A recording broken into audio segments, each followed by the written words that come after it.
You're listening to Ernestly Speaking, the only weekly podcast that covers friends, foes, and anything that goes. And now, for your badass host, Ernest Owens. And we're back for a special edition of Ernestly Speaking with your host, Ernest Owens, myself. So, I was debating if I wanted to do a special edition episode, given some of the crazy things that have happened in the past day. But I realized that, in moments like these, this deserves its own conversation. You don't expect these things to happen, but you're prepared for them if they do. And what happened at the end of August was something that I've talked about that happened 2 years ago. And it happened again. And this time around, it was something reflective. And many of you all probably know what I'm talking about when you see the title. So Jeffrey, which is his real name, but we'll call him Shaun King, basically targeted me online, put me out there to his millions of followers again, in a way that, of course, was intellectually dishonest. So I'm going to unpack some of what was said. But interesting enough, he made it a point to target 3 Black queer writers. One non-binary writer named Shaun, who is the managing editor of Wear Your Voice magazine, who has written and reported on some of the questionable actions and allegations and things surrounding Shaun King. Myself, of course, who is Black and queer, and who has also reported on various issues, including lawsuits that Shaun King has had, and Clarissa Brooks, the young Black queer writer that he also had previously targeted 2 years ago, along with myself. And there's a pattern here, y'all. There's a pattern. He's very clearly invested in, specifically, he's done this before, targeting young Black queer writers. And there's something to be said for that. Because as you all know, at this point, he's a laughing stock on Twitter, which is why he locks his tweets, which is why he doesn't, engage on Twitter in the same ways, because there's so many people asking questions and he doesn't want to answer those questions directly. He doesn't want to respond to the countless activists. There was a queer activist, youth activist in New York, actually, that contacted me recently and told me that him and his group were getting attacked by the police. And there was some video, and according to this young man, Shaun has shared the video on his social media and promised them that he would get support for them, legal support, because of what happened. He never did that, and they felt exploited. And these are the type of direct stories that I get from organizers. And, in the words of my late grandmother, everybody ain't lying. You know what I'm saying? Everybody isn't out here just saying things. Where there is smoke, there is fire. And there's been fire on his ass for a minute. And when I think about his obsession with targeting young Black queer people like myself, like Clarissa, like Deshaun, it shows you how very anti-Black he is, but also how that, that's like, only a white man would, be doing something like that, a Hotep perhaps, right? Folks of that nature, and his followers. When I was targeted by him the first time and the second time, there was a barrage and pattern of very homophobic rhetoric, to which I shared on Twitter some of the posts I've received. I mean, tons of them. They're disgusting, they're cruel, and he knows what he's doing. He thrives off of this. He knows what he's getting, and he knows it's a David and Goliath game. What he does is that he frames himself like he's a victim, but you are a victim with hundreds of thousands of dollars. You live in a nearly $1 million house. You have multiple enterprises that you claim make tons of money and is very successful. You have millions of followers. I got 13 Instagram followers, and I really got 13,000 Instagram followers. And this man has dozens, gazillions of more times I do. You've claimed to be the most high profile activist of our generation. Like, you're currently the most high profile for reasons that are, to some people, good, to bad, but you are the most, you are synonymous. White people know who you are. I don't think he's black, and that's because of his birth certificate. Like, I refer to facts consistently, and he has consistently have lied to people, and people have called him out on his bullshit and his inconsistencies. And where I stand, I report on those things. I analyze those things. I'm not the person who has to do anything more but amplify the victims, share the stories of those activists and those people who have been caught up. There are countless organizing groups that he has started or he has led, and there are countless black women out there who have accused him of stealing their work. This stuff has been published. This stuff has been documented. There are tons of people, thousands and thousands of people that get on social media and either share, retweet those people's stories, or know people, or are telling their own stories. Samaria Rice, who is the mother of Tamir Rice, she has called Shaun King a thief. She has said that this man has fundraised on behalf of her dead son without her express permission. She has accused him of misinterpreting conversations that they did not have in the manner to which he described them. She has consistently called him a thief. She has consistently called him a fraud. She has called him a white man. She's done all of that. And there are people that believe her. I believe her. When we as a community begin to get to a point where we ignore the voice of those people who are being victimized, who are being directly targeted, then that's a problem. My thing is with Shaun King, and has always been, is if you are really invested in Black liberation, if you're really invested in the people, why don't you listen to the very people that you claim you're fighting for? Why is it that you don't want to be checked or called in or held accountable by the very people that you claim you're fighting for? That's always been the biggest question, because a lot of these people, many of which I've got the pleasure of speaking to even more yesterday when I was targeted, there has been call-ins. There's been Black Lives Matter organizers and activists and people who have tried to talk to this man, silently and tell him, yo, the way you're moving, the way you're doing things, it's not cool. People have been doing this for years. And it begins to be clear that ego, fame, attention, and all of those things have gotten him to the point where that's not what it's for him. He doesn't want to be accountable to the very movements that he has bitten off of and he has arguably exploited, and that he has basically centered himself in. He doesn't, as a alleged black man, because again, I don't trust this man. And every time, people talk about receipts, he has a new excuse, he has a new deflection, and it's just not adding up. But for starters, if he wants to call himself a black man, you're a light-skinned black man. That's, if we're going to entertain that. And you completely center yourself. You play, if you was a black man, you play into colorist tropes around censoring yourself as a light-skinned person in these black conversations, and basically dismissing and targeting oftentimes darker-skinned black people.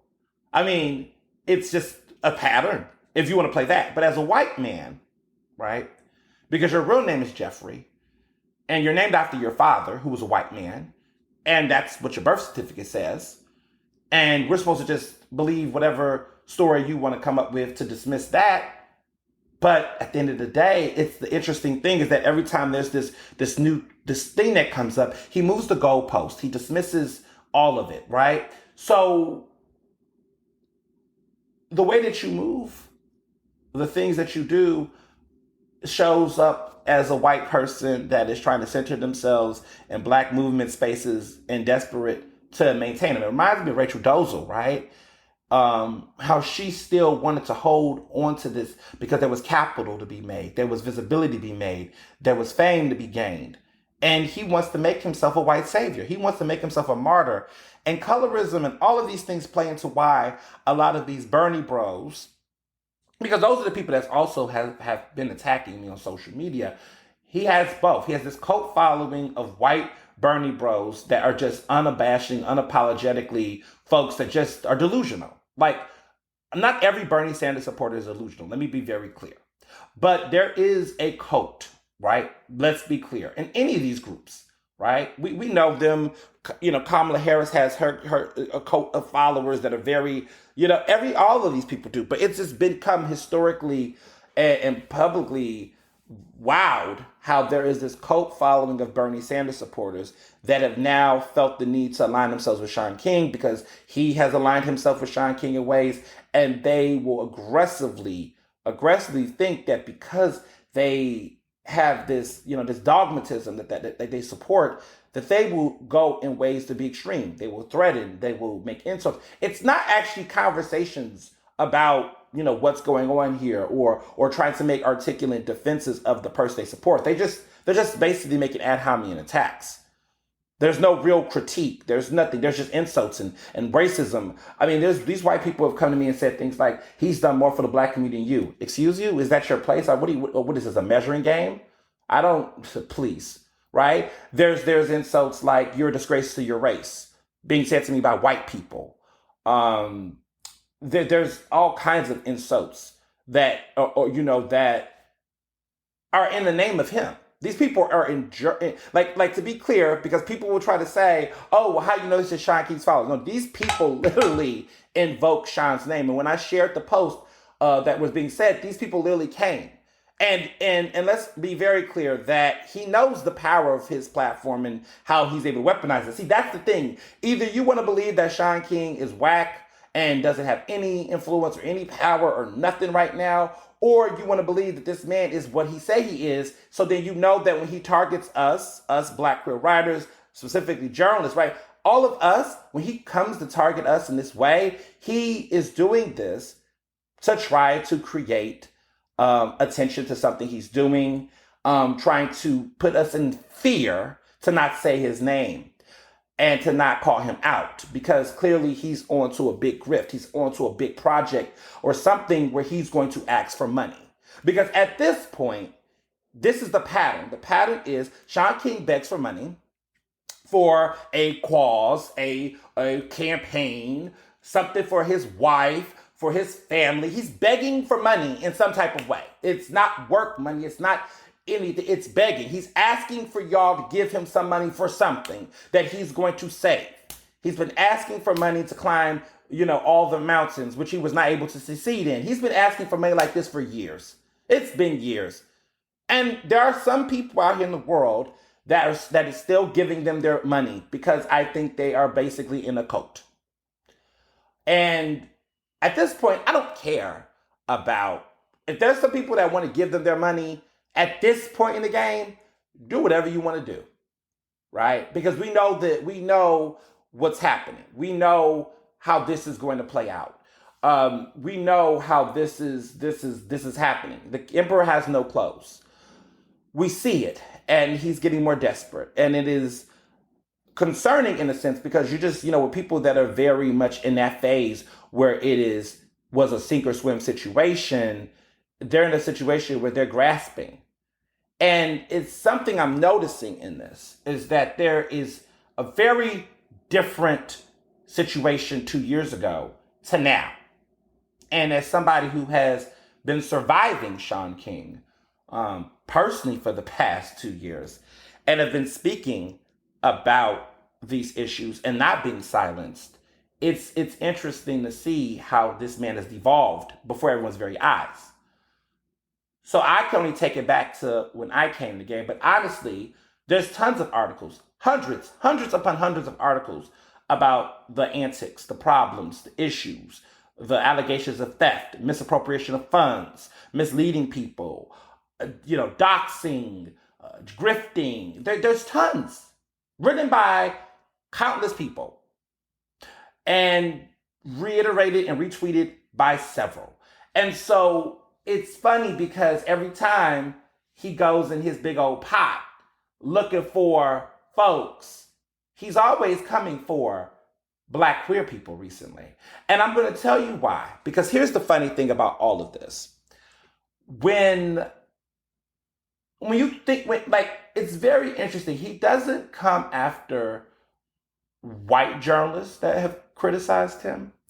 He doesn't come after them because there's a bag or he knows what he thinks he can shake. So he knows, I'm going to come for independent journalists, people like myself. I'm an independent journalist. Clarissa, freelances. Shaun works for a very niche, publication. He knows who to target, right? He's not coming after, some of these other influencers on social media consistently drag, right? He's not coming for those Black lawyers. He's not coming for those cishet men, Black men who use their platforms and really give him that work. He doesn't go after the folks that use the hashtag Block Shaun King. There's so many people. He's very specific on who he targets because in a way, his followers, right, can find a common enemy in them that speaks to their own homophobia and their biases, right? Because if it was just a straight Black man or several straight Black men or white people, right, that critiqued him in these ways, he would know that, one, he doesn't know what those white people could possess. He's not going for those mainstream journalists because they have legal teams and things and people that might turn the table and it can lead to press. And he knows how to play the game, right? Because he was targeting Clarissa when they were in college. Okay? And apologized for it, actually. He apologized publicly. She did not accept that apology because she knew that this man would do it again. They knew that this man would do it again. And 2 years later, he still has their name in his mouth in this type of way. And brought upon them death threats. Clarissa Brooks, who was previously targeted. I remember there was a hashtag I stand with Clarissa that happened. And we both were targeted. But Clarissa, because, she's a Black queer woman, because she's young, there was a different level of hate towards her. I mean, there was death threats, there was threats about, all kinds of inappropriate things. And the way that people come after women compared to men, especially on the internet, is very different. And so while I was getting crazy messages and things and the stuff was completely ridiculous, Clarissa was targeted on so many different fronts because she was still a student in school in 2019. So looking at where we are, I am blessed because I do have certain resources. I do have support. Contrary to popular beliefs, I don't know if this man really understands the scope of what I do and who I am. And maybe he doesn't because he just keeps fucking with me in this type of way where he thinks, he's just whatever. Sure. Okay. I am blessed and fortunate that have, a really deep institutional support system from different types of places that see different types of things. And all I got to say is, I'm not the one. I'm not that dude. I'm not that dude. And that's just where I would say with me. And so I am very fortunate that in my encounters, in my situations, I don't have that imminent fear of this man in that type of way. And I want to be very clear how I use my words, but I think he really doesn't know who I am. And it's obvious because if he did, he wouldn't be fucking with me in this type of way. But, people see only a side of you on Twitter.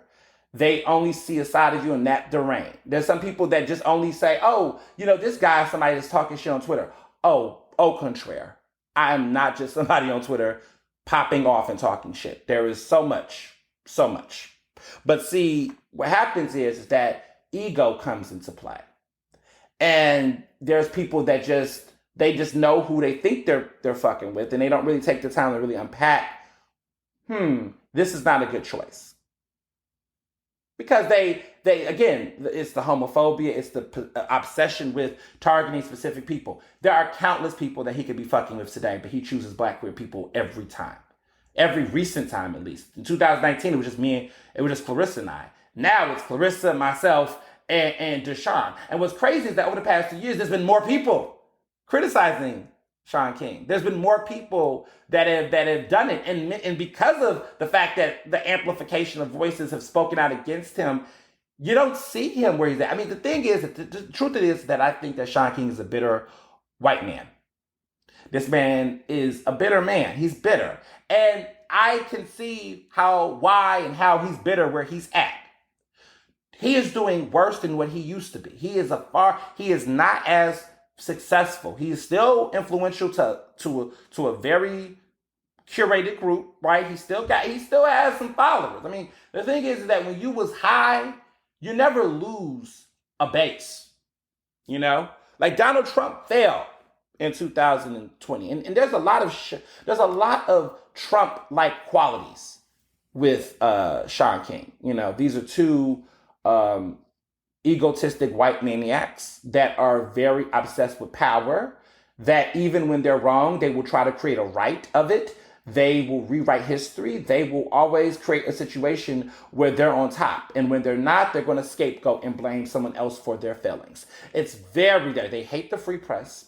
They love the press, but they hate the free press. They hate accountability in press, but they love the accolade and praise when it comes their way. They're obsessed with self-image. They are very much so enthralled with, putting themselves in conflicts that they're not prepared to actually execute or address. There are so many parallels between Donald Trump and Shaun King that it is wild. They will pick and squash the smallest bugs. They will go after the lowest hanging fruit. They will try to put one thing against another and try to conflate. They love to deflect. They're great. They're the masters of deflection. And they are very much invested in curating a very targeted army to fight the fights that they know they can't do so themselves. Shaun King has blocked me on Twitter. Shaun King has blocked me on various social media platforms. There's a barrier of engagement between us. Like, it was shocking because it's like, we're blocked on Instagram, but you're still using my handle though, and you're still tagging me. So it's a passive aggressive way of being like, oh, I can't get in those comments and hold you accountable. And the crazy part is that the trolls, they go by page and they say, you should unlock your comments, pussy, this, that, and the third. Oh, they say all that crazy stuff to me. And I'm like, and I sometimes respond back. I say, and I would open my comments to strange, crazy homophobes like you to come in there and just say ridiculous things. Because again, you're just coming here to stand and be violent. And I'm supposed to be a coward because I don't open my comments to let you just talk shit to me. Like, clearly you've got it in my DMs. And the thing about Instagram is that, if somebody wants to message you that you don't know already, you could DM them. Like, I get all of the DMs because they're mad that they can't just go in my comments. So it takes a certain type of sociopath to be like, I can't get in this person's comments, so I'm going to DM them. Right? To try to get that type of engagement. And I will say that 99% of the time, I don't respond, I don't read. A lot of times I'm just like, you could just, because how crazy these people talk, they have no containment. And a lot of these people I think are bots. I'm seeing people with just one follower. I was seeing a lot of these people, like, they're not even real people. None of them, most of them are not using real faces. They're avatars. There's like 2 followers. It's just really weird. Like, they're bots, basically. They're bots. They're not real people, most of them. There's a couple of them, and the ones that are, they come in with the long essays, but a lot of these things are just like, 2 or 3 words, calling me a coon, Uncle Tom, or something wild. It's very bot-like. And I wouldn't be surprised if that's coming from certain people. But it's been interesting to observe this And where do I want to go? I think for starters, because it doesn't see, I'm at a point where I'm at a point where I'm not going to do extreme labor to explain a lot of this shit anymore because so much of it has been documented. If you don't know who Shaun King is, then that means you've been living under a rock. If you don't know what's going on with just this man in general, maybe that's good. Just keep ignoring this man. But if you are someone who do, to ask what's going on, I mean, maybe what's going on in this current situation or what's going on with this man in general, I say Google in the sense that there are credible articles from credible news sources that you can look up. Not just Google in the sense of, we'll just go Google the blogs. It's not blogs. These are credible news outlets and credible journalists that have been extensively reporting on the shit that this man has been doing, myself included. It's just where it's at. And what's been interesting is that his attack on the free press, specifically Black queer journalists and writers, is that he's telling people that we're spreading lies, aka when people were amplifying the voice of Samira Rice, that was his way of saying we're spreading lies rather than directly calling Samira Rice a liar. It's interesting how the passive aggressiveness goes because you're just sitting there like, well, what are the lies I'm spreading? Because the article, right, the big bombshell story I did on him in May, which has been interesting. Following that story, he's been scrubbing his Twitter. A lot of why I think his social media has been guarded, from a period of time he made his Instagram post private. From a long time, he made his Twitter, he's locked his tweets. So he's barring the press, people from retweeting his stuff. He's stopped people from really engaging him unless they were his followers. And anytime those people call him out or question him, he's blocking them. There's many people who've been blocked from the Shaun King cult of Twitter. And what I did unravel and find out when he did, I guess, stop his Twitter, whatever, he blocked his tweets. I mean, first of all, he deactivated, then he got back on and locked. I mean, it's been a really interesting summer. There's been a very interesting summer, seeing how he has been trying to maneuver through. And I think one of the big things that I had seen is that a lot of the tweets related to his current lawsuit, which he's getting sued by a DA candidate that has said that this man has lied, has manipulated information to fundraise for Larry Krasner, DA, Philadelphia District Attorney Larry Krasner's campaign. This man is named Carlos Vega. Controversial DA candidate for different reasons. You could read about a lot of the drama with that campaign between Vega and Shaun King. I've written on it extensively during the Democratic primaries earlier this spring. But the real tea from that situation, this current situation, this lawsuit, is that he is suing the Krasner campaign and he's suing the Real Justice PAC, which is co-founded by Shaun King, for putting out slander and misinformation about him in a way that was basically used to generate funds. For me, it's not disputing whether or not Shaun King lied on this man and said things or whatever. That's not for me, that wasn't the bombshell for me. The bombshell for me was actually when I got into this lawsuit and read the receipts. Like, this is documented facts that there is a lot of, in my opinion, ancestral funding. So what I found in this is that, okay, the campaign manager for Larry Krasner is also the political director for Larry Krasner's PAC, Real Justice PAC. But he's also the political director for the other Greenfield or Green Roots or whatever that Green Roots, grassroots law group or whatever that he's involved in. This man, his name is Brandon Evans, is also the political director for that group. And there's a woman named Becky Bonds, right? And Becky Bonds has a consulting company that is getting tons of money. Like, you could go online, look at FEC funds, federal stuff, that her consulting fund that she actually owns, they're getting money through Shaun King's PAC. But here's the kicker. She's also the co-founder of the Real Justice PAC. So she's basically paying herself out. There was documents that showed that an address in a San Francisco office that the same address that is used for Becky Bond's consulting company that's getting paid from that PAC that she's the co-founder of also is the same office and address of the Real Justice PAC office in San Francisco.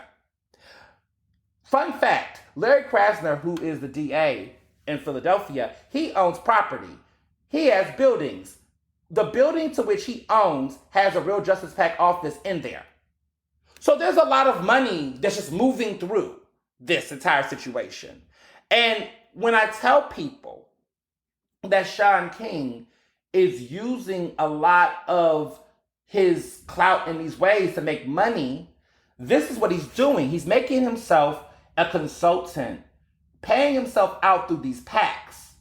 That's how he makes his money. He's using these PACs as a way to make money. The problem is that he tries very hard to ignore or not see the connection that people are calling him out on when it comes to these types of things. Like, you make your money by basically allowing yourself and your co-founders, right, to basically get paid out to do work that arguably other people could do better, that other people could do. So you're creating jobs for yourself. You're creating jobs for yourself through political movements work. Because the days of him having the pricey speaking engagements and all the things he used to have, right? Because at one point in time, this man, and we'll get there, was hot shit. Now he's moving differently.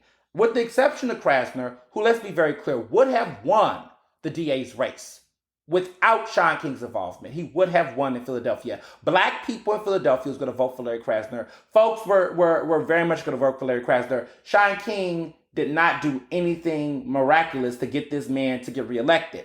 That's just a fact. I live in Philadelphia.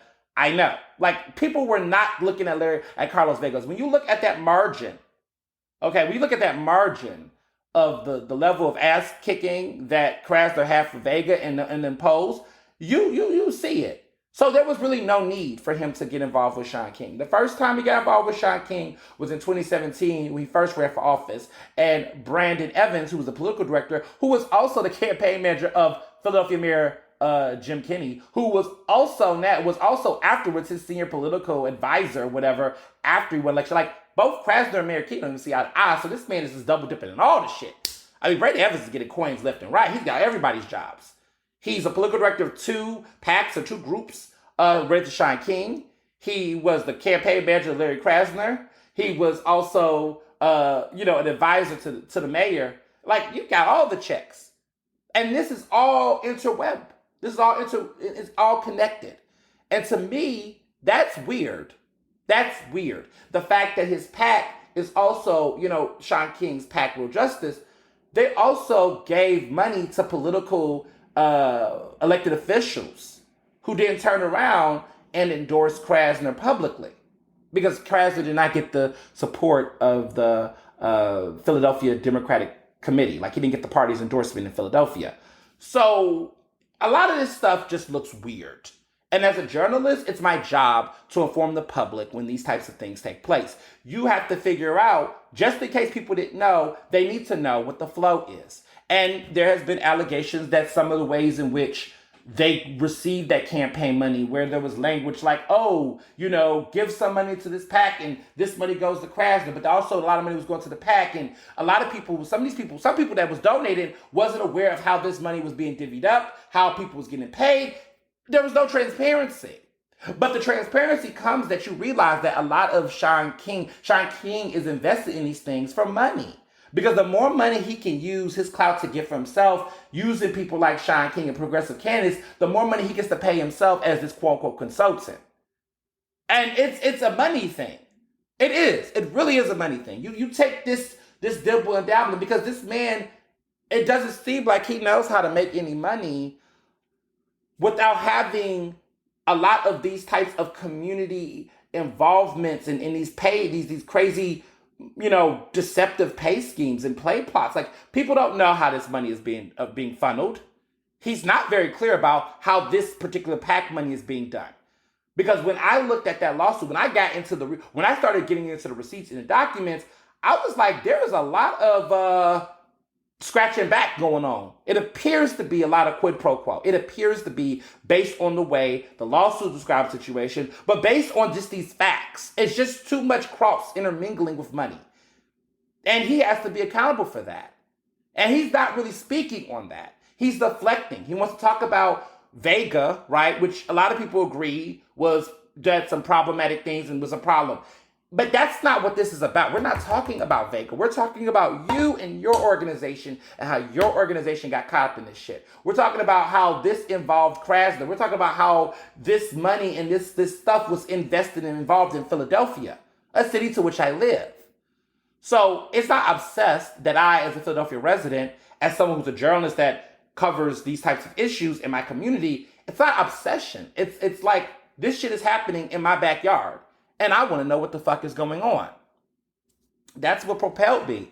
That's what propelled me. I had countless friends who have been in organizing and movement work that have been like, yo, this dude did this to this group, this whatever. And they said they know that I, am one of the most visible Black queer journalists out there. They're like, hey, we need you in solidarity. We want you. Can you help us? Can you let people know this is going on? Because they didn't want this to happen to somebody else.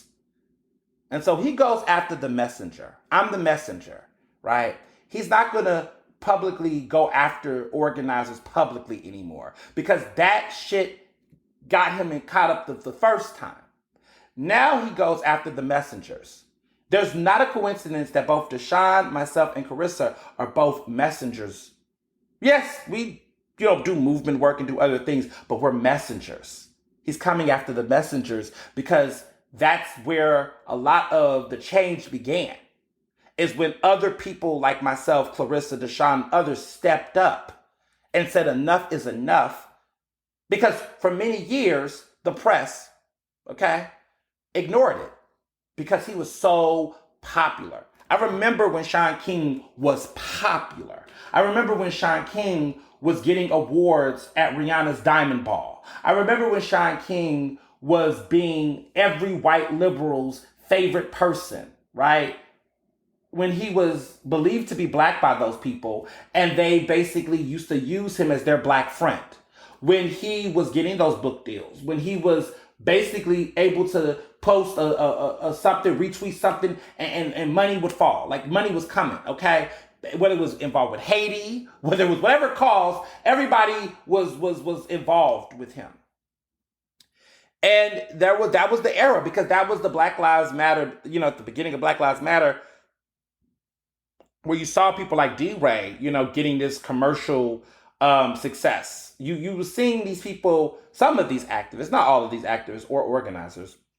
I don't consider Shaun King an organizer at all. But you see a lot of those folks were getting a lot of this high praise. And a lot of them since have not been as high in regard as they were when they first started. I mean, you think about Patrice Cullors Khan. Where is she now? I'm not saying she's not relevant to people. It's just that the era to which when she started, she literally got book deals and was getting heavy platforms. And then next thing you know, she's now dancing in the middle of a museum somewhere and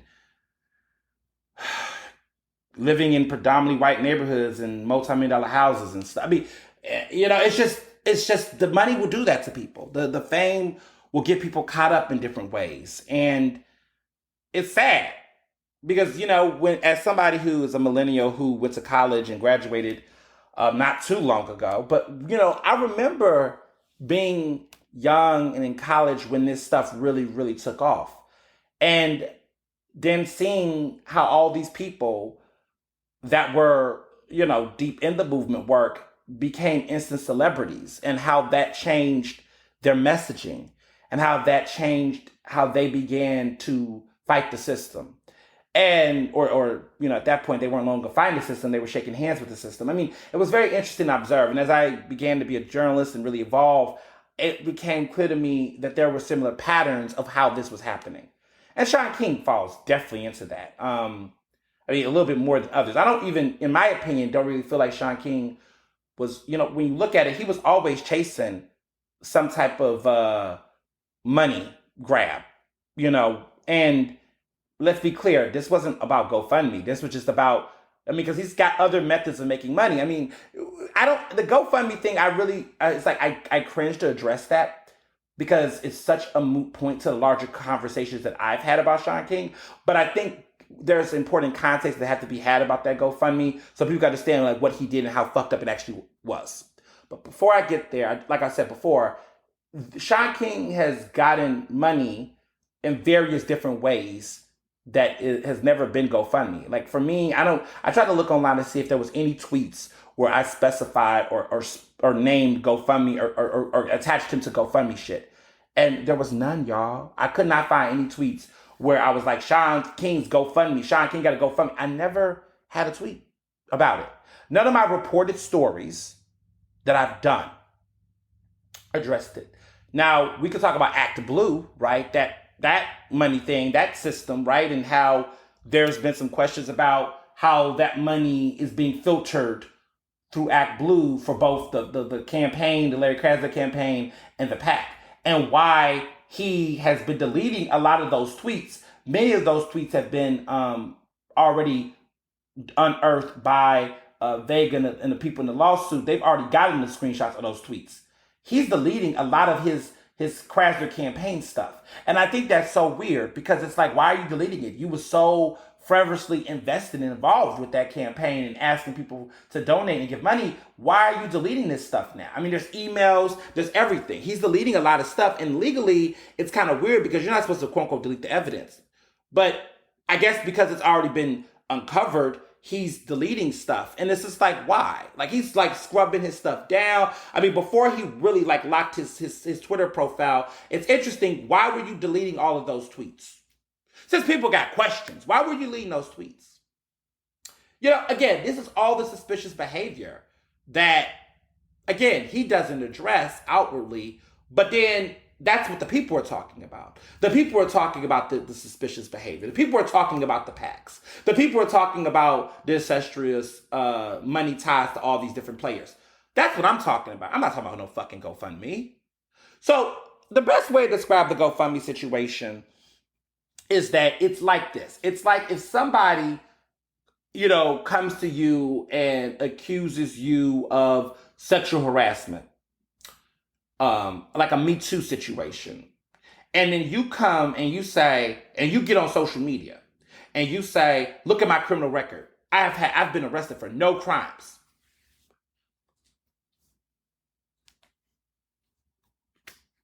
That's a receipt? I'm just trying to understand how that's a receipt. Like, first of all, we know that there are many people that can commit acts of abuse without getting arrested for it. We know that a person can find other ways to get around the system. The same criminal justice system that this man knows is flawed, he leans on it and references it profusely as a sense of that we're supposed to trust the law as it is. Like, excuse me? Like, why would I do that? Because it's a crime. You think motherfuckers do not commit crimes and think that they will not get away with it? You think that there are people out here in society that would do certain things and not try to get over people? Especially when they're liars and people that's misled people. Let's you want to talk about crimes or do what these J's supposed to do? Dude, y'all got fined by the FCC, FEC, when you was involved by the stuff that you did in 2017 with Krasner's campaign. They got fined. The Real Justice PAC had to give money up, and Krasner's campaign had to give money up when they were found in violation. Was that a crime by the law? No, but it violated ethics. It violated campaign ethics, financing and things. You did that. You had to pay a fine for it, dude. So it's not like you and rules are besties. It's not like you and policies are besties.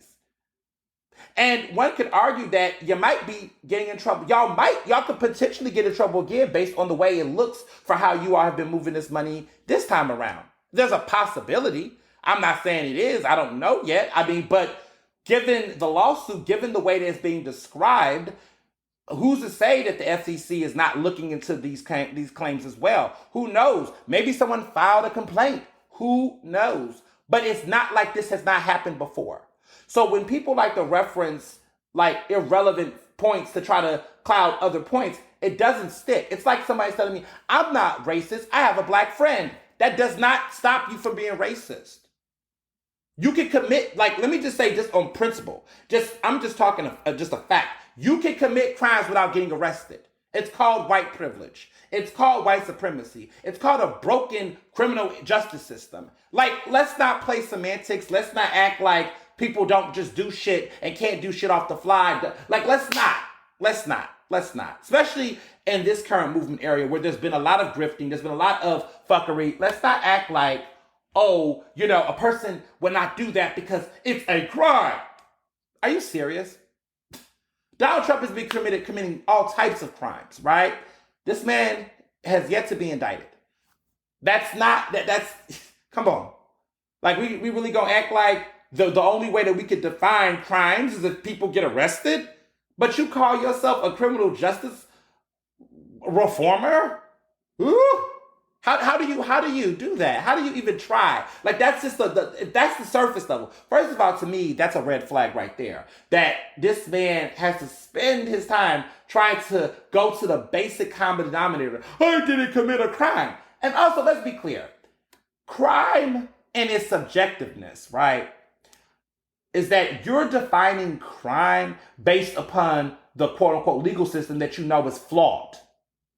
There's a lot of people who have gotten off without, quote unquote, arguably committed crime. The very white people that you are telling people that you're fighting for black lives, for justice, are the same people that can use the same rhetoric that you're fucking using. George Zimmerman is out here looking like, I did not commit a crime against Trayvon Martin. I was found not guilty. That's how you sound like George Zimmerman. You're using that same rhetoric. You're not even addressing the real thing, the real elephant in the room, because you're trying to play into semantics. You're trying to play into all of this type of legal language when it's convenient for you. You're acting like a white man because that's what a white man would do.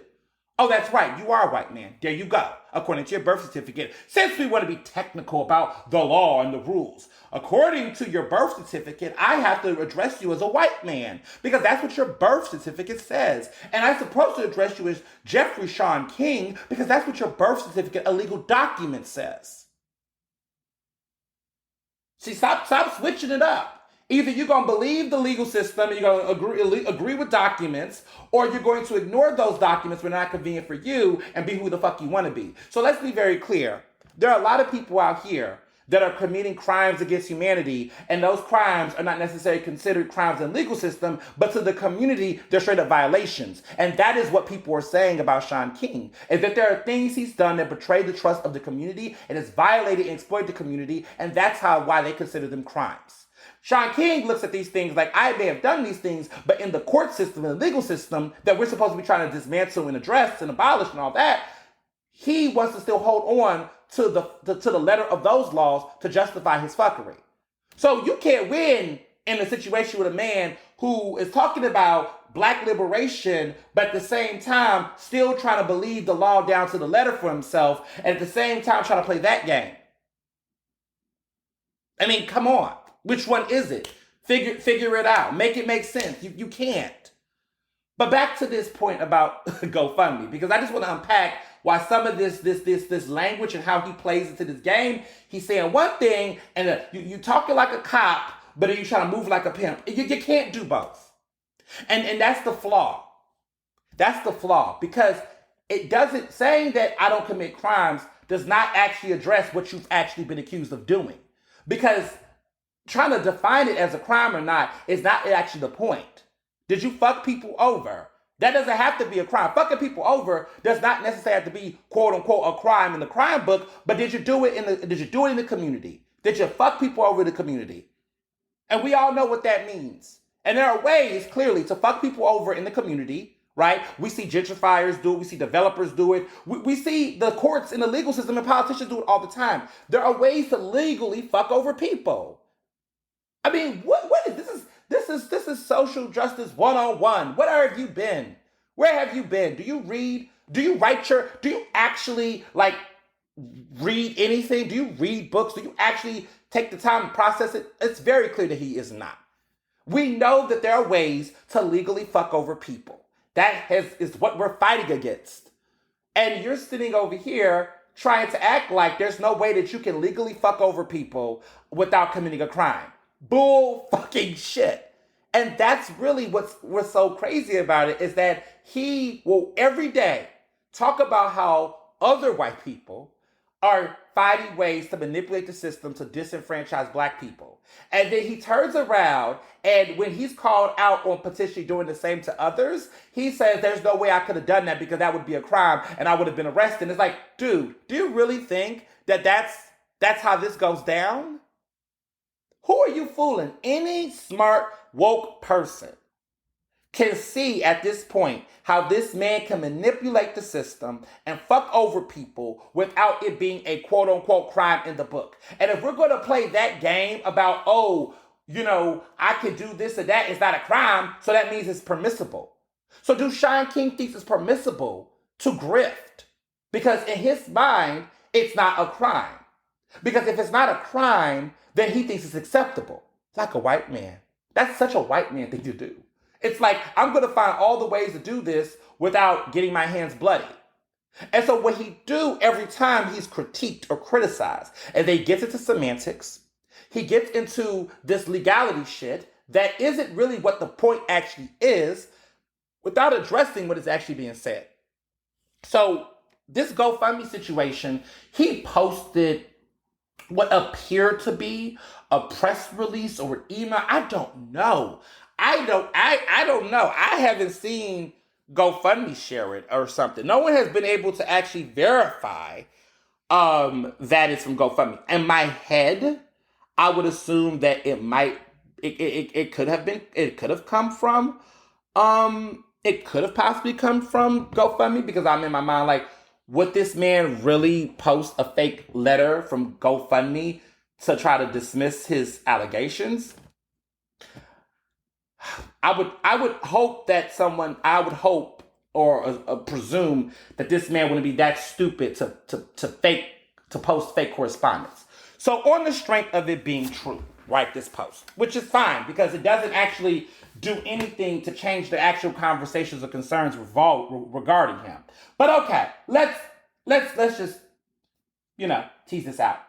So the letter that came specified and said specifically that emails attached to Shaun King and bank accounts associated with Shaun King that they did not find in their records was connected to him through GoFundMe. So in other words, they didn't have any documented, there was no evidence or anything to suggest that Shaun King had created GoFundMe accounts with his emails or with his bank accounts throughout their records, which he was using to dismiss, I guess, any rhetoric. Now, again, let me be clear. I am not anybody who has addressed anything with Shaun King and GoFundMe's. There might have been other people on social media talking about it, but according to Deshaun, who was one of the other people who was implicated in this, like I was on his post, Deshaun and myself had never spoken or written anything about Shaun King in a GoFundMe sense in that type of way. Like, it's just, that just does not happen. So that's an important detail to note. But just back into this. He is trying to make the case that to the people out here who've been accusing him of raising money for families and taking money through GoFundMe's, that's not true. The whole point is that I've never accused him of using GoFundMe's as a way to do financial impropriety. I have never spoken about that. So to me, let's talk about Act Blue. Let's talk about this FEC violations. Let's talk about the other ways that you have been trying to get money and allegedly or arguably grift by asking people to Cash App, Venmo your wife. I mean, you literally did that as the bio of your Instagram page. You've asked people to Cash App. So you clearly, the Cash Apps are going elsewhere. They're not actually going, you're using ways to get money through other accounts. Through Act Blue, which is the ones who give your PAC money. Venmo, Cash App, all of these other ways. So GoFundMe was to me again irrelevant. If the argument was if you was only getting money allegedly through GoFundMe and they said that you didn't have a GoFundMe account, then I could be like, aha, But as a journalist, I would have done my due diligence and my research to like already know that. So that was never a point. Like the GoFundMe thing, like what are you talking about? Like we're talking about 1,000 different ways that you fucked over people with money, and you're talking about one particular account as if that exonerates you from everything. And that's the crazy part. It's like, where what are you doing here? So he posts this up yesterday on the end of August 31st. He posts this up, and then he goes into this whole diatribe about how, basically giving himself a full-fledged exoneration based on this particular detail.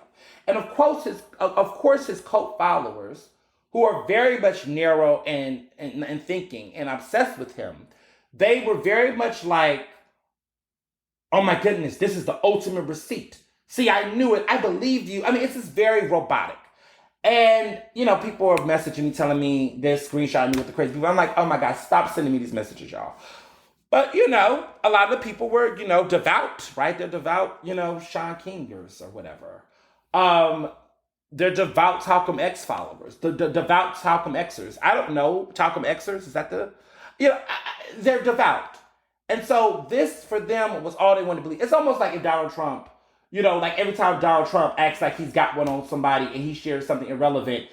But even though with Donald Trump's situation, I mean, it's like when he doesn't ever get to the point where he's ever like impeached fully or convicted, he then acts like this is a victory. But it's like, no, you actually have just scared the fuck and bullied the GOP and its following races to set up and exonerate you. You wasn't any less guilty for the January 6th insurrection. You just had a flawed system, right, of Congress that supported your ability to instigate an act of terror on this country. Like, Donald Trump was not any less innocent, regardless of whatever Congress was going to do. But that's the kind of shit, again, that Shaun King and Donald Trump do, where they will hold up these flawed or deflecting receipts to try to address other things that, again, are still unaddressed. So this conversation about the GoFundMe, I was just like, okay, you can have a GoFundMe account. Now, if I wanted to pick into that GoFundMe receipt, here's what I would pick. I would pick, for starters, this man has created tons of businesses. He's created tons of other streams of revenue, which could lead to multiple accounts, which, for starters, I want to know how far along, right? Because in the very beginning of the game, you wasn't using GoFundMe. You wasn't using it ever. I mean, when did they track and measure the time frame to which he did this? That's for starters. The second part I would be curious about, not that it matters, because none of it really, I mean, this really doesn't. But if I was just to really interrogate that receipt as a journalist, I would first ask, okay, what time frame to which are they measuring these accounts? Because it gives off this, it was all the accounts. But I'm just sitting here looking like, but what were the accounts? Because what accounts did you show them? I mean, you showed them what you want to show them. I mean, who's to say that there's not another account out here? Because look at it, like Becky Bond, they all clearly got different addresses, and one could argue like maybe it wasn't your personal account, Shaun, but it could have been the account of an organization you're attached to that will still fund you that money. I mean, it's so vague, right? Because we know that people can get payouts indirectly from other groups that do GoFundMes. But again, all of that is speculative. I'm just saying these are the type of questions I would have pushed back on. The other thing I would have said is that we have to not ignore this detail. His wife is the person who got the house in her name. Shaun King does not put a lot of things in his own name. His wife does. So in many ways, this avoids him being looked up in the system or tracked for stuff or things, because it's become clear that everything is in his wife's name. So Shaun King's house is in his wife's name, which then makes me to the point of she has her own account, she gets money. He's telling everybody to give money to his wife, and he's giving everybody his wife's Cash App.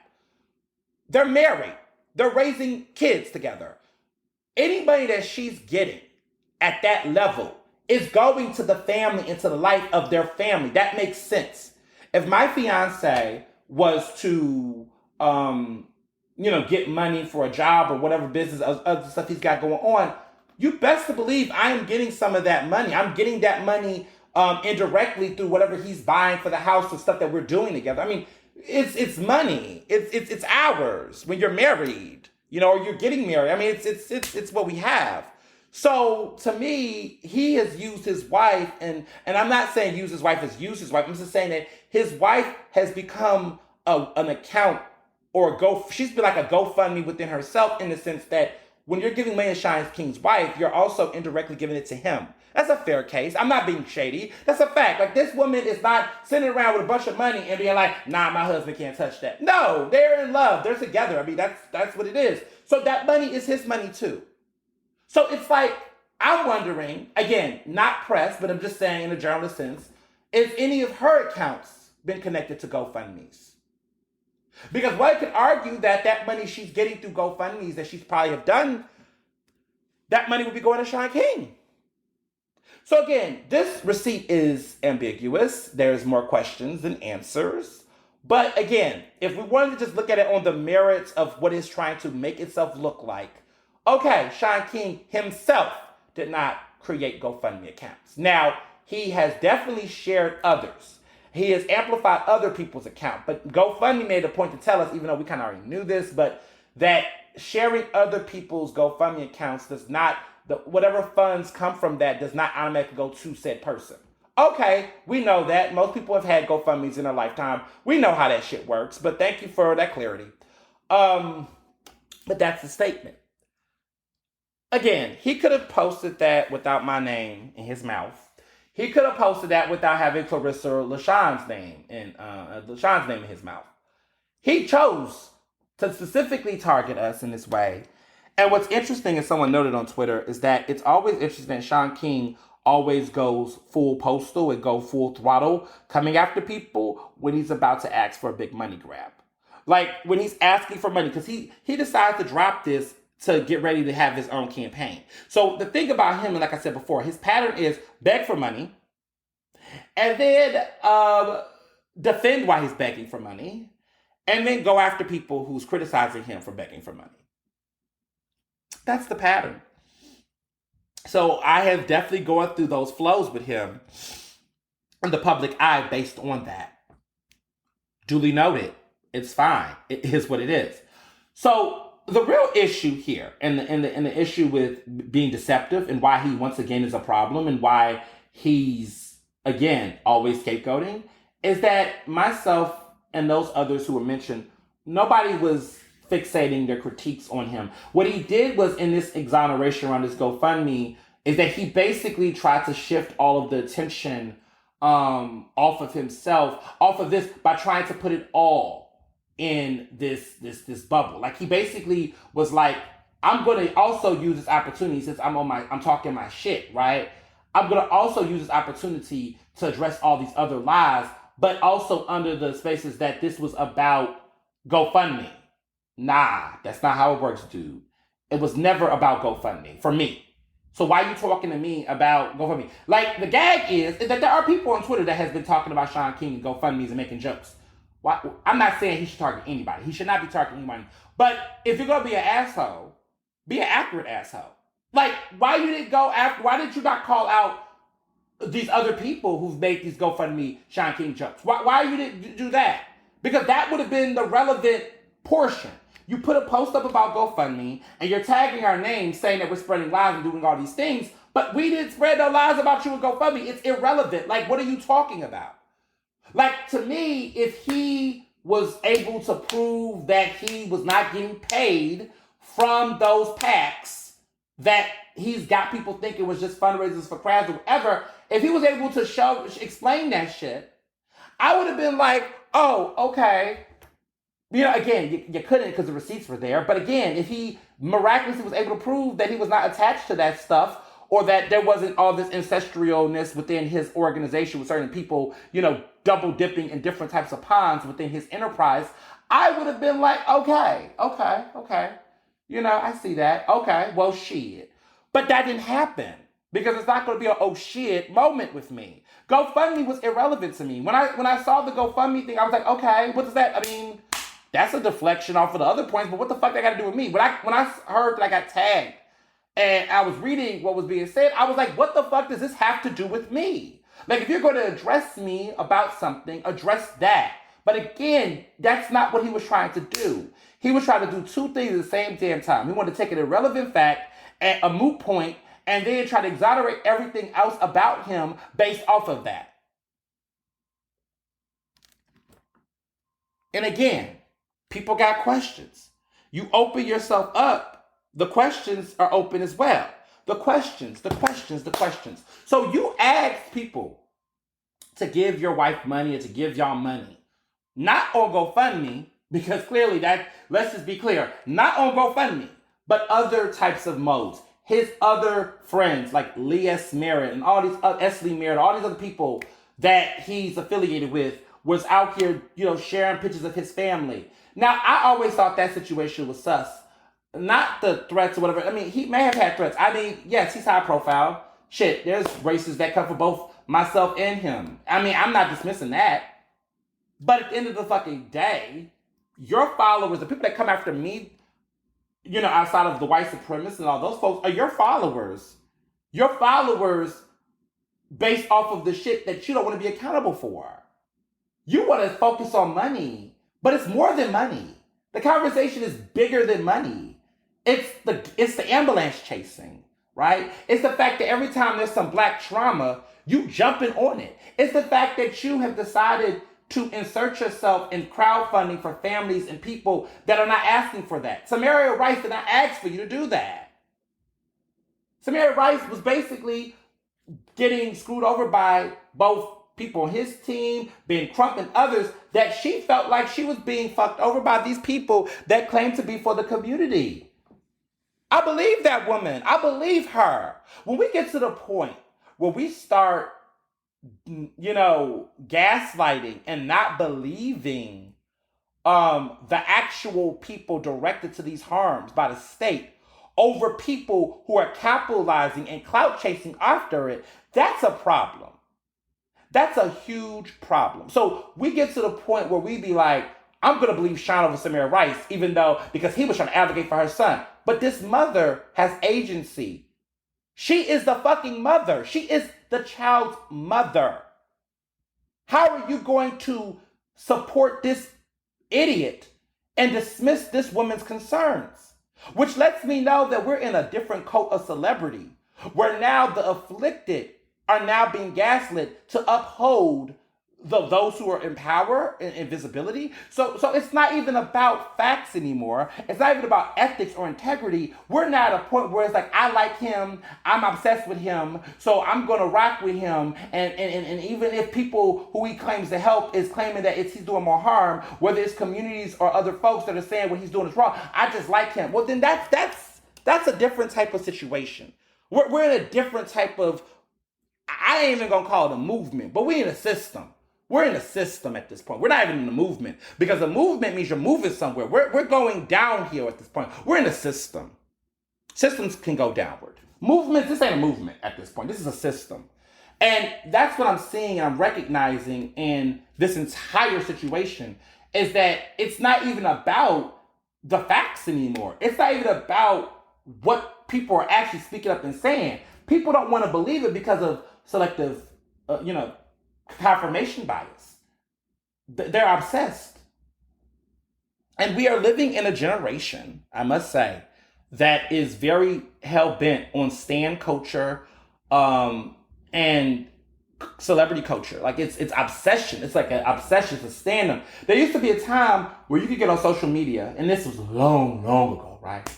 Very long ago, where you could say, I love me some Beyonce music, but, I do think that Beyonce's billion-dollar capitalistic, endeavors are a little too much. And people would be like, fair, okay, can't argue with you on that. No, now it can be no nuance. There could be no middle ground. There could be no, well, not even middle ground, but just there could be no two things can be true at the same damn time. Those things can't be true at the same time. Like, people just don't want to believe those things. Like, I could be able to tell people that some of you all like Shaun King because you think that he spreads awareness to issues involving black people. I mean, again, it's because this man has been so problematic, and I know so much about this man and his problematic ways. I will say, yes, Shaun King has used his platform to let people know that may or may not have already known about violence against Black people. I think that is a fair statement to say. That could be true, right? That's true. That we could agree. However, at the same time of him doing that, he has targeted several Black organizers, many of which are young and queer. He has divorced himself from accountability from the press on particular issues involving money. He has been accused of stealing the work and intellectual property of Black women in these movements, many of which dated back to his super rise. He consistently has doxed people, many of whom have been innocent people, and is not taking full responsibility and accountability for it. He has definitely done some very offensive and insensitive money asks that has disrespected beloved people in our community. Let's talk about the Chadwick Boseman situation last year when Chadwick Boseman passed away, and Shaun King was trying to sell something along the lines while also interjecting Chadwick Boseman's death. And many people online, you can look this up, was like, "Are you fucking kidding me?" Like these types of situations. There has been a past where people have questioned where the money went consistently around Shaun King. His affiliations with certain people have also raised other questions. Again, these are all other things that are also true. I think at a certain point where you get to a level of fame and responsibility, if you don't mature with that, then it doesn't matter. It doesn't matter. I think sometimes we get to a point where we are so hell-bent on giving people redemption. And trust me, like I said before, there were many people who called him in. I hate when people see things go public and they ask these questions. Well, did you talk to him? Did you reach out? There were many people who that I know and respect that had reached out to him, that talked to him behind the scenes, that tried to facilitate those kind of conversations. In fact, there was one woman who has a popular podcast, I believe, or a known podcast, that reached out to me and really was trying to do the whole, it was obvious that she was trying to, censor herself in the midst of the previous critiques about him, and was trying to, get some hype off of it, and wanted to have this interview with both myself and him. And I was just like, this looks like you just trying to, you trying to, this is, what do you have to deal with this? And it was very obvious that she was very biased, right? Because she, I guess, have benefited from working or being in the midst of this man. But, it's just a lot of that, or this whole, Black men should be fighting each other. Well, I don't believe that Shaun King is a Black man. I don't trust Shaun King. I don't think he's a Black man. But again, this is the type of people that will defend Bill Cosby, will, because the legal system, had set him free, right? Right. So that means that Bill Cosby, Freudian slip, Bill Cosby didn't, commit a crime because the legal system, right. So those people would be Bill Cosby defenders. They would probably be defending R. Kelly or trying to find, some level of redemption for these types of people, because we all make mistakes. I mean, that's how, this is a very violent, victim blaming, gaslighting type of logic a lot of these people have. This person tried to do that. I, for sport, was like, let's see what happens. If you could get this man to have a conversation with me directly, and this was a while ago, so this was not even, like now, I mean, this man has, this man cannot say anything to me, because it's very clear that he is invested in the debauchery in a way that he doesn't. He for me, it's like if I have a conversation with him, that doesn't stop the stuff that he's doing. Because to me, the conversation is, I'm asking you to stop doing these things. I'm asking you to stop targeting folks that are trying to hold you accountable, which he's not going to stop doing. I'm going to ask him to stop getting involved in these causes that has really derailed a lot of the focus and attention. Real Justice PAC, I was talking to an organizer earlier, and they were saying how when Real Justice comes to these cities, they are distracting from a lot of the work that actual grassroots organizers doing in that area. I've seen it happen in Philadelphia.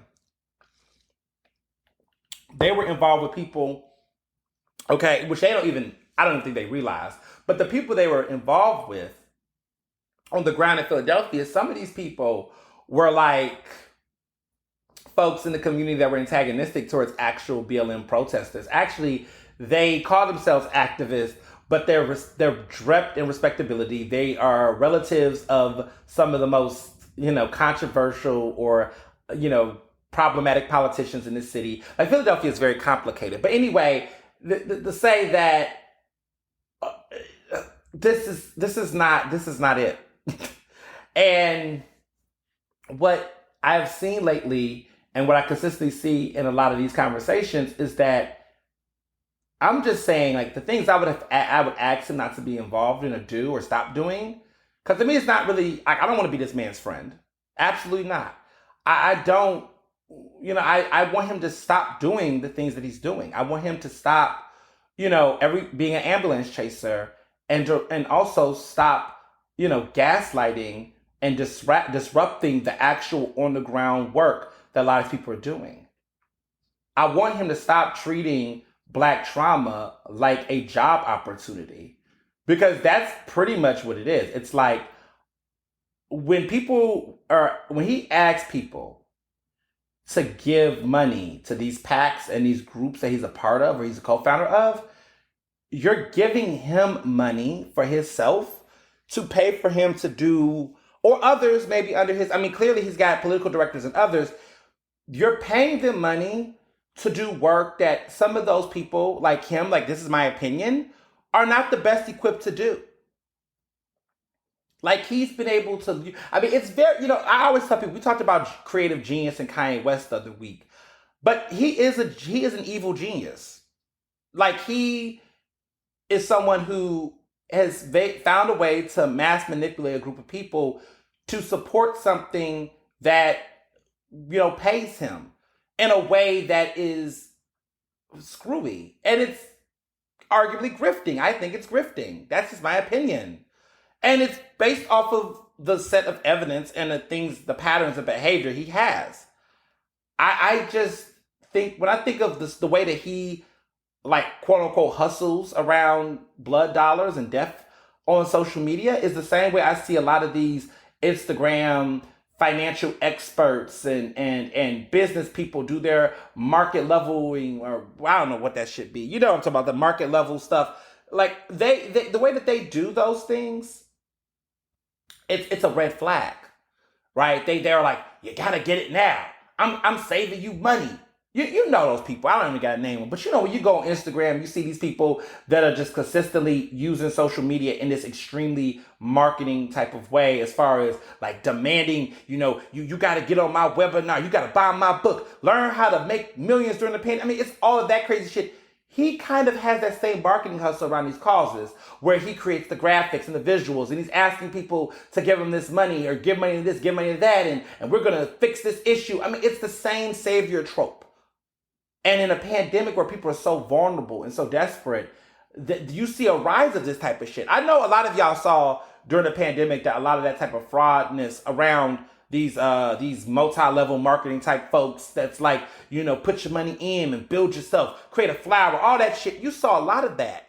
And he's doing similar things in the activist movement. Like, he's doing a lot of that type of multi-level marketing type of shit, where he's asking people to, if you give this much today, or we're running out, we need your support, and we got to do this. And it's like, are we really seeing these results? He's taking credit for Larry Krass's victory, But that was just because Larry threw you on. A lot of people are trying to act like Larry was going to win.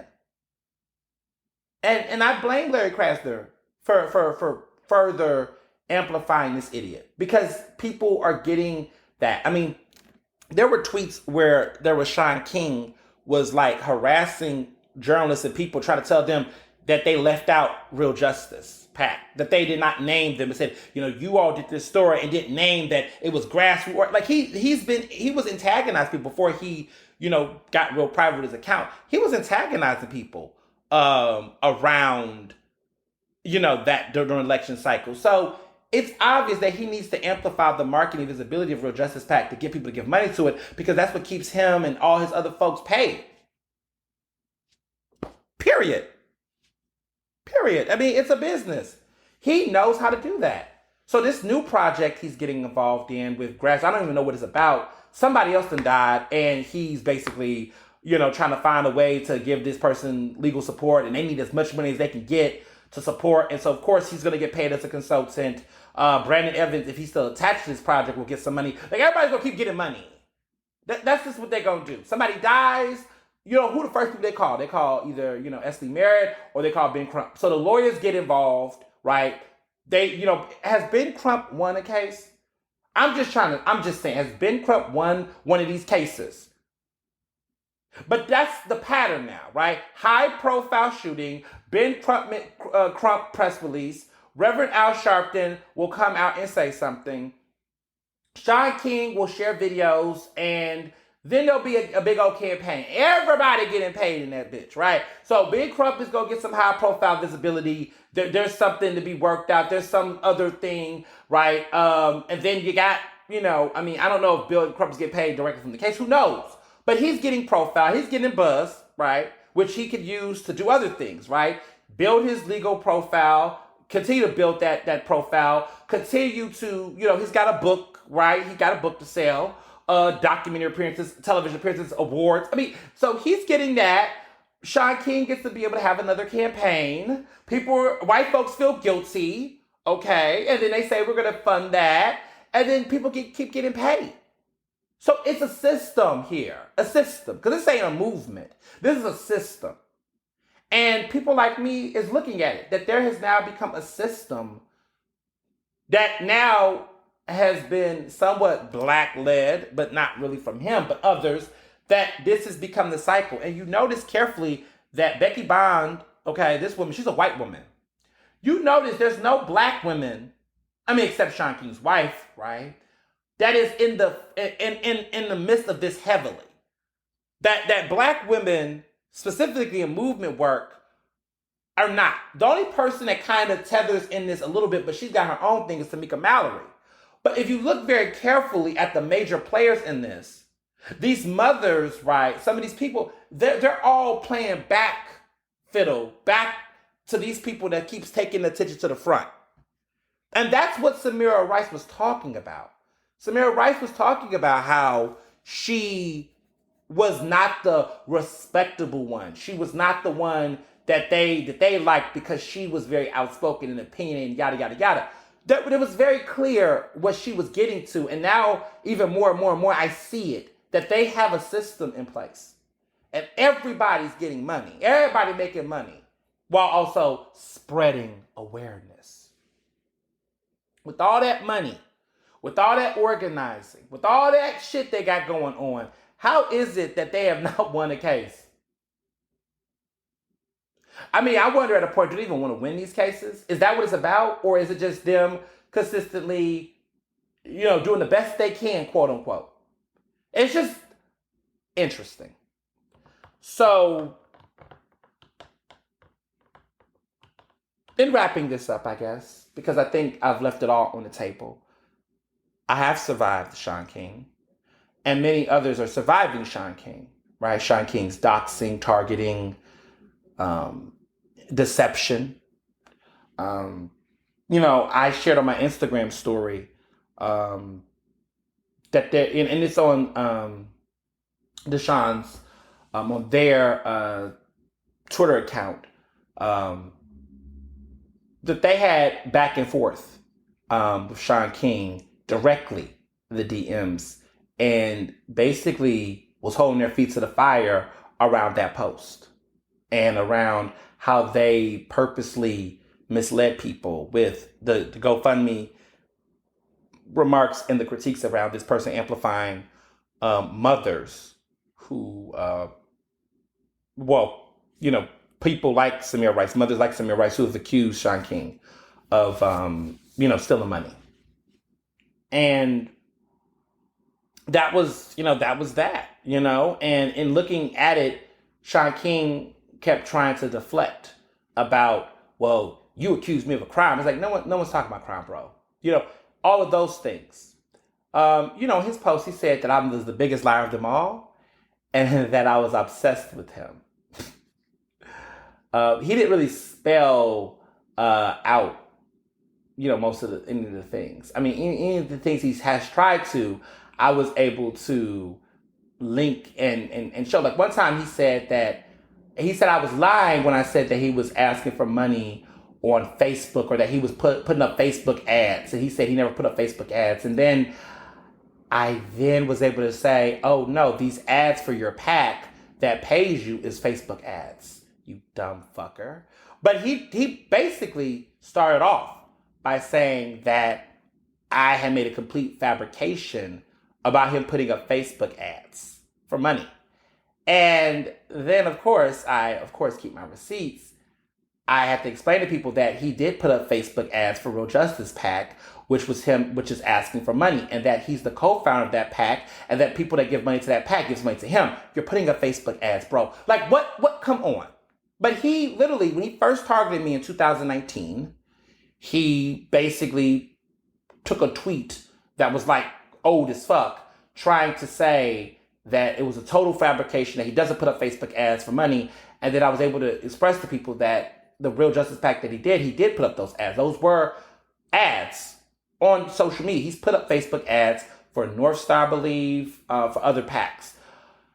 He's done it, and he gets money. So you did it. I don't know how that was a lie. Maybe he thought that I don't know. Cognitive dissonance must be real. I don't know. But I was like, are you trying to make the case that you don't? I don't know what he was trying to do. But I just thought it was interesting, to say the very least. So that was wild. So where I'm at with this now, and it is,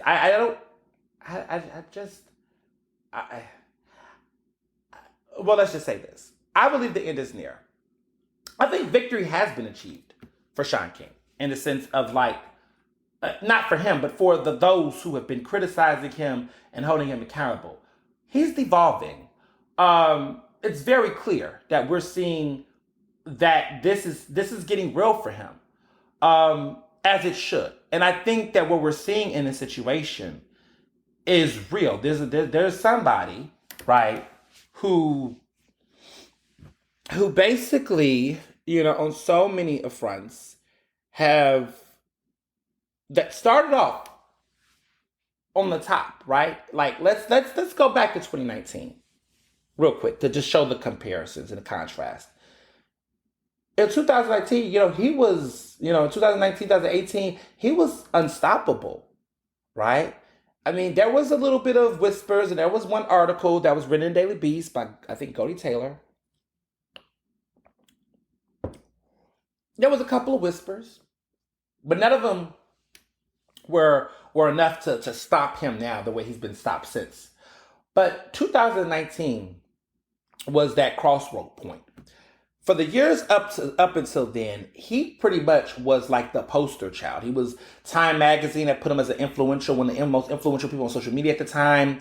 He was getting all these awards. Celebrities affiliated themselves with him, like Rihanna, Rihanna. I love Rihanna, big Rihanna fan. That broke my heart. Rihanna could do, that just was hard, right? New York Times, and everybody was covering him. He got writing gigs at publications, and was getting all types of writers deals and book deals and all of these things he was getting so much attention. and getting to be a guest lecturer in colleges and fellowships and with Ivy League schools. I mean, he was getting a lot of things. And at that time, people like myself and others, I mean, he won a fucking BET Humanitarian Award, I believe it was, or something like that. I was like, what? But that's how high he was. Like, he was that dude to so many people. And I knew for many years the lies. I knew a lot of concerns from Black women in the movement that were for many years, as early as 2016, that were coming out and saying this man is not who he say he is. Some of the shit he's doing is very problematic, and we need people on the ground to say something. And as a journalist who was beginning to be national, because I was, I've dabbled and dabbled in local and national for years, but I was starting to get work nationally in addition to what I was doing locally. I began to see these conversations, and I began to talk to editors and say, hey, I want to write about this. I want to explore this, or, there needs to be something to be said about this. And I tweeted about it, and, people were like, okay, this guy, Ernest Owens, he doesn't, he's a journalist. He's just coming with information. He's seeing stuff. He's not, in the movement in the sense that he's not, because for a long time, those people who were working with Shaun King, who dealt with him, they were being dismissed as being bitter or jaded. I was somebody who wasn't in that movement work directly with Shaun King, that was calling Shaun King out, and people looked at me as a credible voice. All of those Black women, let me be clear, were credible, because the information that I was saying came from them. And they had receipts. So I was just using my platform as a way to further defend the stuff that they were saying and the information that they was providing. That was where I was coming from with it. Because I was a journalist, because of all of those things, more people did listen to what I was saying and who I was amplifying and retweeting. And that helped get people to thinking about it. In January 2019, when he came for Clarissa, and the hashtag I Stand With Clarissa was born, and that letter from all of those organizers, activists, journalists that were Black, critiquing Shaun King, and the hashtag Sit Down Shaun was birthed. This was real. Like, this was real. This was a real thing. And I just remember being in that situation and being like, damn, like, this is David versus Goliath, right? This is Goliath and his minions. And I was very much so, I didn't have as many Twitter followers as I have now. I wasn't a nobody. I was somebody, but I wasn't, I had a couple of thousands of followers. This man had millions of followers across his platform. So this was a different level back then. And I don't want to jinx myself, but I want to unpack what I mean by this. When he put me out there like that, I remember I had no safety parameters on my social media. Like, I had no locks. My Twitter has, well, for starters, my Twitter is always open. So I don't lock my Twitter. But my Instagram and my Instagram is public, but I have it curated now for the only people that can comment on my page are people that I follow back. If I don't follow you back, you cannot comment in my comments, in my thread. And that was, I said this, in previous episodes, but it was one to make sure that I was curating the type of misinformation, filtering that shit out, negativity. I don't want to say negativity is passive aggressive. Misinformation, homophobia, sexism, and other things. When I previously had my account, people I did not follow could comment. And I would see people will deflect or harass my followers in the comments with negative things. Like, so if I was talking about Black women, supporting Black women or something, you would have white racist people say things like, well, what about all women or all lives? But, I had a lot of that kind of crazy stuff. But what made me change my situation on the comments is because the moment Shaun King put me out there, I saw a flood of people getting in those comments, harassing me nonstop in the threads. I mean, it was almost, they were like, you're going to have to shut your page down, delete your account, because they just really thought like they were going to intimidate me so much and bully me so much that I was. I did not shut my account down. I did not lock my account. I quickly changed the settings, and that stopped those mosquitoes. It was like almost like Jumanji. You remember the movie that's, Taking It Back, rest in peace, Robin Williams, when all of those flies were coming, it was like a bunch of bats. And they ran to the house and they closed that door to make sure them bats didn't come to the window. It was so fucking scary. That movie's scary. That is a scary ass movie. I think people talk about Candyman. Candyman was, but like that was scary. Jumanji was scary as fuck. But anyway, this is how I felt when I was trying to close the comment. I was like, oh shit, these people are wild. I mean, it was wild. Okay. And so now what happens is that what happened is that I spent a whole day getting crazy DM messages. So I got a lot of people was hitting my DMs, just talking to me crazy. And there's no way that you can really filter that on Instagram. But I'm okay with that because basically my thing is that there are people that I don't follow, people that cannot comment in my thread, people that I don't follow back. That's their way of messaging me. And so sometimes I accept those messages and I read them. And if there's somebody that's cool, I do follow them back. But a lot of times it's a way to also filter your inbox from crazy. So there's like request messages on Instagram where you can accept the request of the message and you can see it. So I will just breeze through. And if I just see the first thing coming out, you bitch or you this or whatever, delete, block. I just block. And so I think I had probably blocked upwards of 500 to 1,000. I remember that I have screenshots, y'all. I remember that damn inbox was just filled with these crazies. And he knows it. He knows it. He knows what he's doing. He knows. And he wants us to pay. He wants us to pay. Because let me tell you why he wants us to pay, y'all. He wants us to pay because David did defeat Goliath. Because remember I told you in 2019 he was on top of the world? In 2021, this man is nowhere near where he was. He's lost followers. He has definitely not gotten the big old glowy public speaking events and the virtual events. He does not get that same level. He's mostly pushing his own projects. He's not really collaborating with any major brands or groups. I mean, he's not anything where he was. Most of the press that's written about him today is bad, rightfully so. Most of the articles on Twitter, he's a laughingstock. If you put in Shaun King on Twitter, years ago, when you put Shaun King's name in, people was highlighting something he was doing, or people was out there saying, give money to him, support him, da-da-da. That's not the case anymore with him now. He's got a couple of progressive people that still support him and fuck with him, but most of the culture is not feeling him like that. Like most of the culture isn't rocking with him like that. Like most of the conversation about Shaun King now is Shaun King defending himself, Shaun King and controversy. Like it's all controversy right here. There's not a bunch of press being like, Shaun King did this great thing. Like, there was a time everybody was kissing his ass, right? Every time he said something or tweeted something, I mean, there was a lot of people that would kiss his ass. But now it's none of that. He does not have the good graces of a lot of the folks he had before.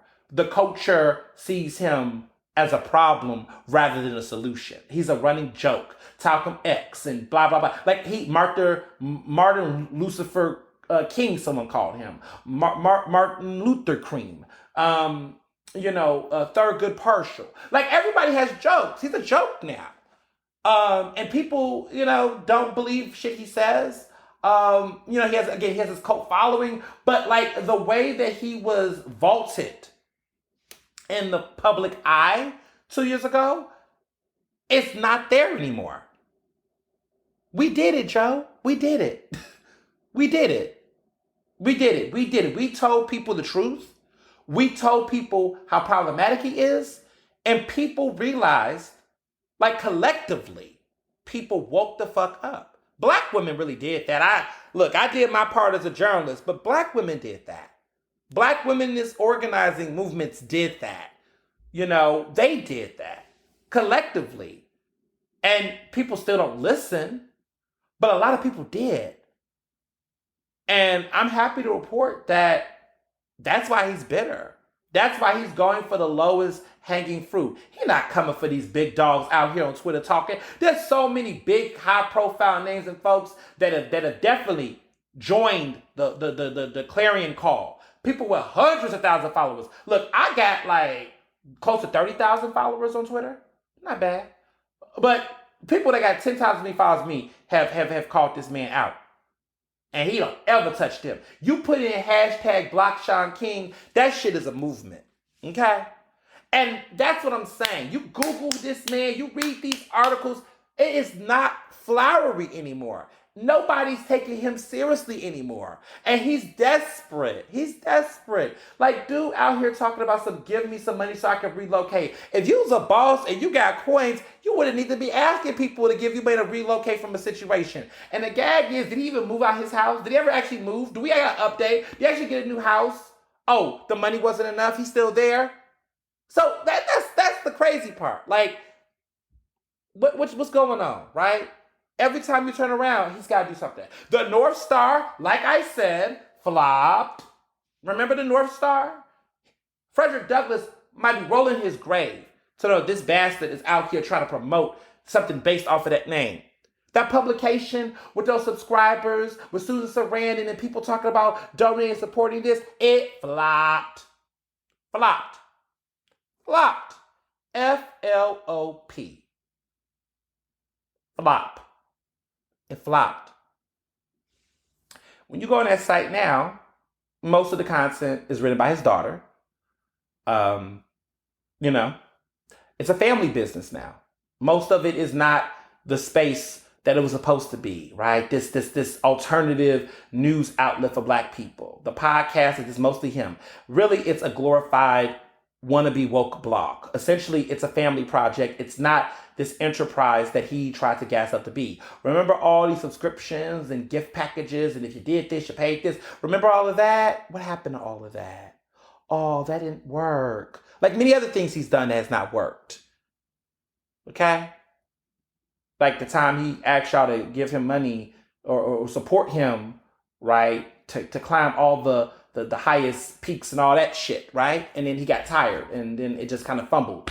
Or that time, I guess that t-shirt fashion line, which I think is just whack as fuck, but that t-shirt line, I mean, it's just like, or that clothing line he was trying to do, like, it's always something, right? It's always a new money ask,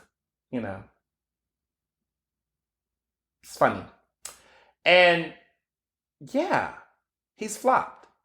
And it's only going to go downward for him at this point. I mean, the more he does this stuff, right, the more people get disgusted. It doesn't help his brand. I don't know why. I don't know if he even, this is what happens when you don't listen to anyone. I wonder who's in his team being like, yo, lay off people. Shut up. Just shut up. Right? I don't know who's on his team because his team should be like, look, dude, it's over. You got your dick. Look, to me, I feel like he needs to go in what I call Rogaine mode. Rogaine, as you know, is what helps people grow their hair and things like that. That's how I look at his followers. He's not gaining any new followers at this point. He should be trying to hold on to the followers he has. He needs to be trying to get Rogaine to just basically save his hair, not try to grow. He's not going to grow any new followers with his stuff now. I think he's at a point where he's soiled his own reputation based on his own antics and questionable behavior. He's not going to gain from this. He needs to try to maintain from this. That's just free consulting. If it's possible at this point. But I argue that his ego is not going to let him recover in the ways that he is. He's going to continue to lose followers. He's going to continue to lose momentum. And I think that whatever happens with this lawsuit or whatever happens with other possible lawsuits that might be coming this way, who knows? But at the end of the day, it's at a point where I believe that it's obvious. It's obvious what is happening. And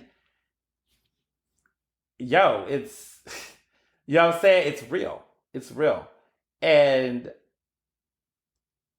I'm happy to say, because I can say it now, that the first 24 hours that the volume, and I didn't want to jinx myself. I wanted to wait before I said this. That how I know it's definitely changed since the last 2 years of surviving Shaun King, is that I didn't get a crazy amount of hate. The same amount. I mean, I got some crazy messages and people just talking shit and stuff. Many of them bots, by the way. But it wasn't as heavy as the last time. And I know that is like it could be considered a small victory. But the point I'm making is that when Shaun King did that to me 2 years ago, and I did like my comments, those DMs, y'all, was crazy. It wasn't that bad. This week I made the silly decision to rank jollof rice.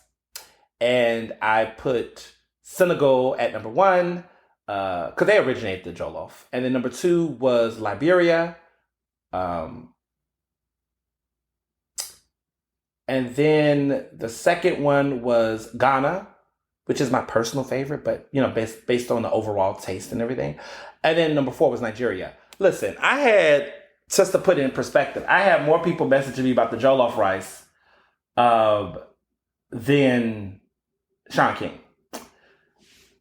It was a lot, but I mean, it was just a retrospect. Like, I did get some nasty messages and stuff, but the volume to which it came last time, it was definitely not that.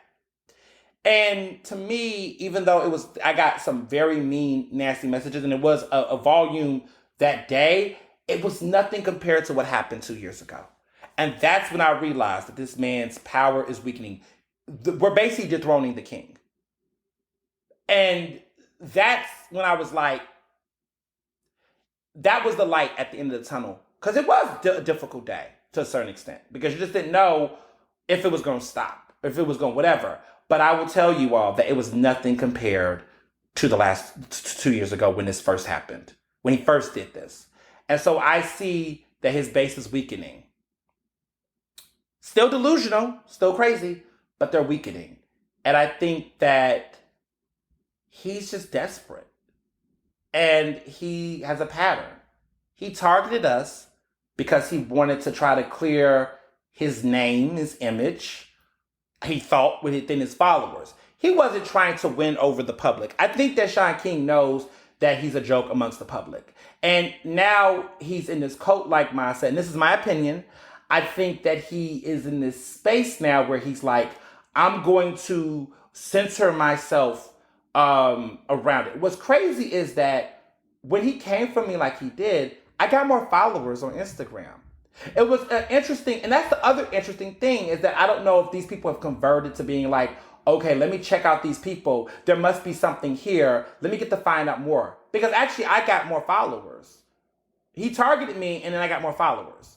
I got hate, but I got more followers. And I'm wondering if these people want to see what I have to say, and maybe that changed their mind. Maybe they left him to come to me because they realized it was what it was. But it was interesting how that dynamic happened. Again, this is me looking at the first 2 day numbers. It's been interesting how that has changed. And what that reminds me is to not be silent. What that reminds me is that I believe to a certain extent in divine intervention. I believe in, things happening for reasons and what they reveal. But when you're doing ugly, you know what I'm saying? When you live in ugly and you're doing ugly, you get ugliness. And I think for me, because I have stayed in my truth and in my blackness and in integrity and knowing that this is the right side of this issue, that is why I've continued to see my situation flourish. And I think it's the same reason why his situation continues to diminish. And he's grabbing for straws. 2 years ago to now, I've had a glow up. 2 years from now for him, he's had a blow up. We're not the same. And many of the people who have been telling the truth, like Deshaun, like Clarissa Brooks, we're in different places in our lives. surviving Shaun King has put us in different positions where we're even being more seen and more heard in spite of this man's hatred, in spite of the fact that this man continues to put a target on our back. We have survived him and we're surviving him. And I think other people have too. And I think what's interesting is that this man had to change his Twitter situation. He had to lock his tweets. He had to scrub his Twitter and shit down because of the fact that he knows that people are starting to really see him for the piece of shit that he is. Yes, he still has his cult of followers, but so many more people see him in the way that he really is rather than believe the illusion. And that is making him scared and that's making him intimidated. And so when people ask me, am I okay? I am. I am okay. I feel good. I'm chill. Like, I'm really good. I'm straight because at the end of the day, I've told the truth. At the end of the day, I've amplified the voices. At the end of the day, I provide the receipts. I did the reporting. I survived the doxing. I survived him. And I'm in a place where I try to tell people that you got to speak up. You got to speak up. You got to tell the truth. You got to stand in your truth. You have to do that.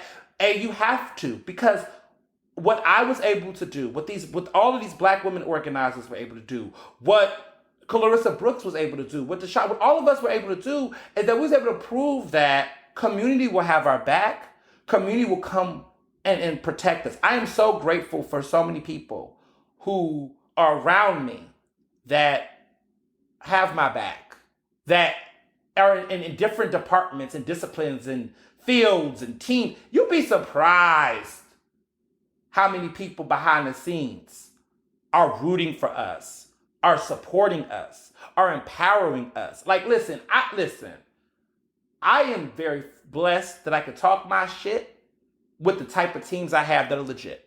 I that's all I can say. I really can't. I really wish I could say so much, but you got real G's got to move in silence, like lasagna. So I can't get into all of that. But all I gotta say is that 2 years later, back then, here and now, I'm in a better place. I can't complain. I know that he can, because where he was 2 years ago, where he is now, look at the material. Look at the material. You see how it's made. So for all of those listeners, supporters, people that reached out to me, thank you. Some of the people out here that were screenshotting, gossiping, fuck you. You know who you are, some of y'all. That played into the game, as always. The Shade Room is so messy, and I could talk about the Shade Room. I've talked about the Shade Room before. Like, the Shade Room is messy. And that's all I gotta say about the Shade Room. The Shade Room is messy. And, what a disappointment. Just gonna say that about the Shade Room. But to everybody else, who has been consistently showing love, showing favor, showing up for me how I've shown up for other folks, thank you. Thank you. And I decided to make this special edition because I felt like it was time. Quite frankly, I don't really have much I want to say about this dude unless something comes up. Because I'm gonna keep reporting the news. You know what I'm saying? Like, I'm not gonna keep I'm going to keep talking. I'm going to keep sharing facts. I'm going to keep doing that because that's what Black journalists are supposed to do. So I'm going to keep informing the community. If he is doing dumb shit, if people are getting screwed, if there's folks coming out that want to tell their stories, I'm going to amplify those stories. As long as you want to be a public figure, as long as you want to continue to call yourself the most influential, activist around or most powerful, whatever you want to call yourself, you want to put yourself up there to that level and continue to dox and to troll other people, then these are the consequences, right? Accountability is the consequence. Accountability. You will be held accountable. You cannot ask the people for money and not expect them to ask you questions. And you think that these little reports and these little things you put out, dude, sit that shit down. When you look at the team and the people that he self-selects, these are your friends. Boy, sit down. Sit down. Hashtag sit down, Shaun. That was the hashtag 2 years ago. Bring that shit the fuck back. Sit down. Hashtag sit down, Shaun King. Shaun. Hashtag surviving Shaun King. Hashtag block Shaun King. Hashtag fuck Shaun King. Like, this, all of it.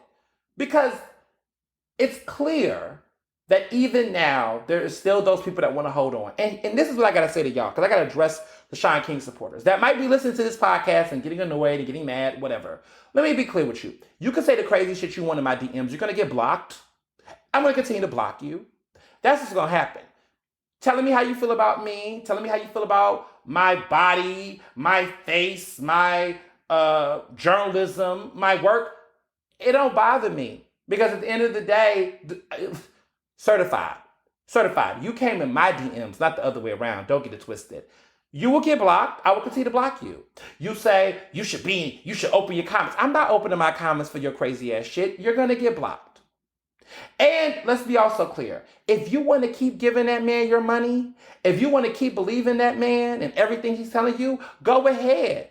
What I do don't stop you from doing what you want to do. If you want to keep on rocking and rolling with this dude, by all means, please do so. And that's that. So I look forward to the continuation of dialogue, but I want my followers, I want people to know that I will continue to speak truth to power. I think someone said that once, right? I'm going to continue to speak truth to power. I'm going to continue to do that. I'm going to continue to. And to everybody else, be best. Ernestly Speaking is recorded in Philadelphia, Pennsylvania, and can be found on Apple Podcasts, Google Podcasts, Spotify, and SoundCloud. To stay up to date with the latest on the show, follow me on Facebook, Twitter, and Instagram at Mr. Ernest Owens. Use the hashtag Ernestly Speaking to tell me what you thought about this episode, and check out my website at ernestowens.com.